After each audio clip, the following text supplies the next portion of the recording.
पंछियों और मछलियों के गुनगुनाने के बीच सूरजपुर गांव में अन्वी नाम की लड़की अपनी माँ मालती देवी के साथ रहती थी। मालती देवी सिलाई का काम करके अपना घर चलाती थी और पिता शंभू जी खेत में काम करते थे। अन्वी बहुत ही होशियार थी, पर उसका सबसे बड़ा दर्द था कि वो स्कूल में फटे पुराने कपड़े पहन के जाती थी। स्कूल में उसका सब बहुत मजाक उड़ाते थे, खासकर एक प्रियंका नाम की लड़की उसका बहुत मजाक उड़ाती थी। प्रियंका जोर से हंसते हुए बोली, हे भगवान, तुम्हारे कपड़े देख के तो कबाड़ भी रो दे। इतना मजाक होने के बाद भी अन्वी चुपचाप सहती रही। एक रात माँ ने उसे खाना देते हुए कहा, बेटा, जो दिल से सुंदर होता है उसे कपड़ों की जरूरत नहीं होती, लेकिन माँ को तेरा सपना जरूर पूरा करना है। एक दिन खेत के रास्ते घूमते हुए अन्वी गुम होकर जंगल की ओर निकल गई, जहाँ उसे मिला एक रहस्यमयी पुराना कुआं।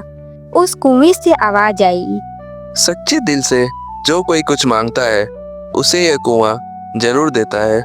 अन्वी धीरे से बोली, मुझे एक ऐसा फ्रॉक चाहिए जो सुंदर हो, लेकिन जिसमें मेरी सच्चाई भी चमके। इतना कहते ही उस कुएं से एक रोशनी निकली, जिसमें से एक जादुई चमचमाता हुआ फ्रॉक निकला। ये फ्रॉक केवल सुंदर ही नहीं था, ये लोगों की भावनाओं को पढ़ सकता था। अन्वी ने इसका इस्तेमाल दूसरों की मदद के लिए किया। अब अन्वी अपने सहपाठियों की समस्याएं समझने लगी और धीरे धीरे सबकी प्रिय बन गई। ये सब बातें प्रियंका को हजम नहीं हुई और वो चली गई एक तांत्रिक के पास।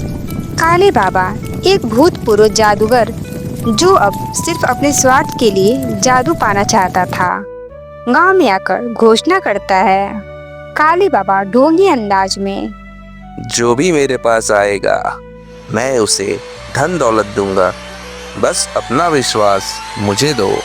कौन है वो लड़की जिसके पास एक जादुई वस्त्र है जो भावनाओं को पढ़ सकती है?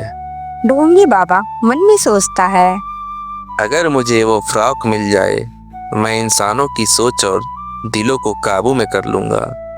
अन्वी गांव वालों की मदद करती थी, इसलिए गांव वालों ने उस ढोंगी का साथ नहीं दिया। उस दिन तो काले बाबा वहां से चला जाता है, लेकिन एक रात जब अन्वी सो रही थी, काले बाबा ने अपने अंधेरे जादू से फ्रॉक चुरा लिया। अगले दिन अन्वी का चेहरा उतर गया। अन्वी घबराकर अपने माँ से बोली, माँ माँ, फ्रॉक नहीं मिल रहा है। तभी माँ बोली, बेटा, अब तुझे अपनी अच्छाइयों से ही सबको बचाना होगा। अगले दिन अन्वी कुएं के पास जाती है और कुएं से सारी बातें बताती है। तभी कुएं से आवाज आती है, अन्वी, परी लोग खतरे में है। काले बाबा ने जादू को पकड़ लिया है। तुम्हें जादू को बचाने के लिए इस कुएं में कूदना ही पड़ेगा। इतना सुनने के बाद अन्वी कुएं में कूद जाती है। फिर अन्वी एक परी लोक में पहुंच जाती है, जहां काले बाबा एक विशाल सिंहासन पर बैठा था और उस जादुई फ्रॉक को जलाने की कोशिश कर रहा था। काले बाबा हंसते हुए बोलता है, अब इस फ्रॉक से मैं सबके मन पे राज करूंगा। कोई भी मुझे रोकने और टोकने वाला नहीं होगा। ये सब सुन के अन्वी आगे बढ़ती है और कहती है, काले बाबा, तुम्हें ये नहीं पता सच्चाई की ताकत क्या होती है? मूर्ख लड़की, तू जा अपनी सच्चाई आजमा और मैं आजमाऊंगा अपना काला जादू। अन्वी निडर होकर, तुम ये नहीं समझ सकते कि सच्चाई की ताकत क्या होती है। वो आंखें बंद करके प्रार्थना करती है। परी लोग की सारी परियां बाहर निकलती हैं। उनमें से एक परी कहती है, जिसने बिना स्वार्थ दूसरों की मदद की, उसकी इच्छा से जादू पलट जाएगा। फ्रॉक चमकने लगा और काले बाबा का काला जादू पिघलने लगा। वो अपनी शक्ति खोकर जमीन पर गिर पड़ा। काले बाबा की सच्चाई सामने आती है। वह एक समय का भला तांत्रिक था, जिसे दुनिया ने ठुकराया और वह बुराई की ओर चला गया। अब उसमें वो खौफनाक जादूगर नहीं, बल्कि एक थका हारा बूढ़ा आदमी दिखाई दे रहा था। आंखों में बिखरते हुए आंसू, चेहरे पर पछतावे की परछाई।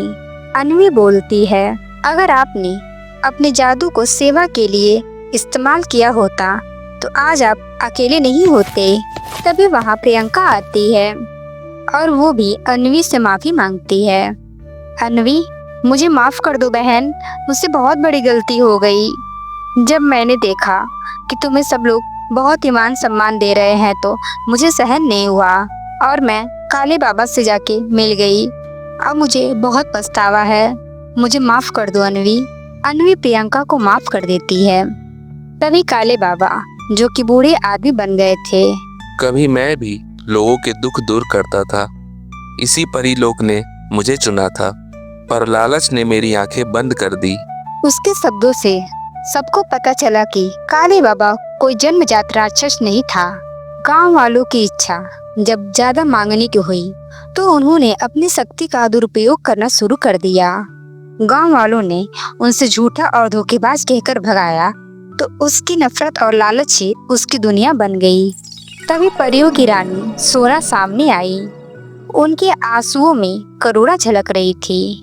परियों की रानी सोना ने कहा, तूने बुराई की, लेकिन तू खुद भी एक दर्द का शिकार हुआ। पर हर कोई दूसरा मौका पाने के लायक होता है। काले बाबा ने अपनी आंखें अन्वी की तरफ उठाई। उस मासूम बच्ची में उसमें अपना खोया हुआ भला इंसान नजर आया। काले बाबा गिड़गिड़ाते हुए बोले, मुझे माफ कर दो। अगर मेरी शक्ति से किसी की मदद हो सके तो मैं जरूर करूँगा। मुझे बस एक कोना चाहिए जहाँ मैं अपने पापों का प्रायश्चित कर सकूं। इतना सुन के अन्वी ने माफ कर दिया। जिसका दिल सच में बदल जाता है उसे कोई नहीं हरा सकता बाबा। आपको फिर से अच्छा बनने से कोई नहीं रोक सकता।